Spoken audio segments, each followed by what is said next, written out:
Un jour, je me suis dit qu'il ne faudrait pas que l'entreprise fondée par mon arrière-grand-père, qui a été gérée par mon grand-père, mon père, il ne faudrait pas que ça arrête comme ça. Il faudrait que ça continue après une centaine d'années. Et j'ai décidé, tout bonnement comme ça, de relancer le moulin. Donc, je suis arrivé un lundi matin, j'ai débarré le cadenas, j'ai reparti toutes les opérations. En fait, toute la machinerie était encore en opération, ce qui m'a permis de relancer tout de suite l'entreprise dès la première journée. Et j'ai commencé à avoir des clients qui sont venus faire différentes choses. C'est sûr que ce n'était pas le même fonctionnement aujourd'hui que ça pouvait être il y a 110 ans. À l'époque, quand mon arrière-grand-père a parti le moulin, il était proche de la voie ferrée pour recevoir du bois de la Colombie. Il était proche de la petite rivière qui traverse le village pour être capable de faire fonctionner l'engin à vapeur. Donc, c'était des poulies au plafond, des poulies en bois, des chefs, des courroies qui descendaient à toute la machinerie.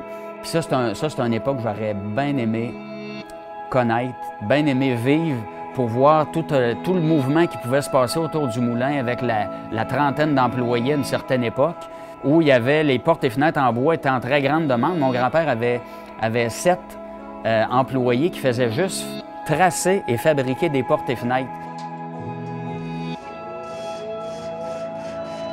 Moi, je suis un peu arrivé là-dedans comme à l'improviste. Et je suis arrivé ici, puis quand mes premiers clients venaient pour me demander différentes choses, ils me disaient « Es-tu capable de faire ça? » Je lui disais « Si vous les voulez en bois, je dois être capable. » Mais probablement qu'à bien y penser, j'ai tellement regardé travailler mon père que ça a probablement été enregistré, puis 25-30 ans plus tard, c'est ressorti.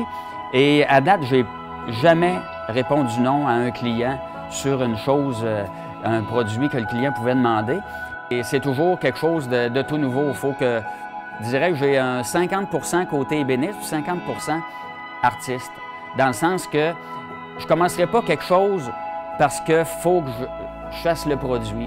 Faut un petit peu comme un artiste peintre va être inspiré avant de faire une toile. Moi, j'ai besoin un petit peu d'être inspiré, puis il faut que je sache toutes les méthodes de travail que je vais prendre du début à la fin du produit avant de commencer. Je ne commencerai pas une table, dire je vais être capable d'en faire la moitié, puis l'autre moitié, je verrai comment je la finis, quelle méthode de travail je vais finir pour la compléter. Il faut vraiment que je sache d'un bout à l'autre comment je vais la faire. Fait que c'est un petit peu pour ça que je dis que c'est un peu un défi puis une passion en même temps.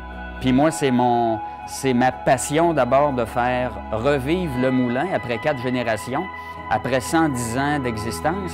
Et c'est ma passion, puis je m'en fais un but vraiment personnel de sauvegarder le patrimoine bâti. Donc, tout ce que je peux faire, des braquettes un peu à l'ancienne, que ce soit de la moulure, de la planche embouffetée, baguettée comme on retrouvait dans les vieilles maisons, c'est vraiment l'importance que je donne à mon travail ici aujourd'hui.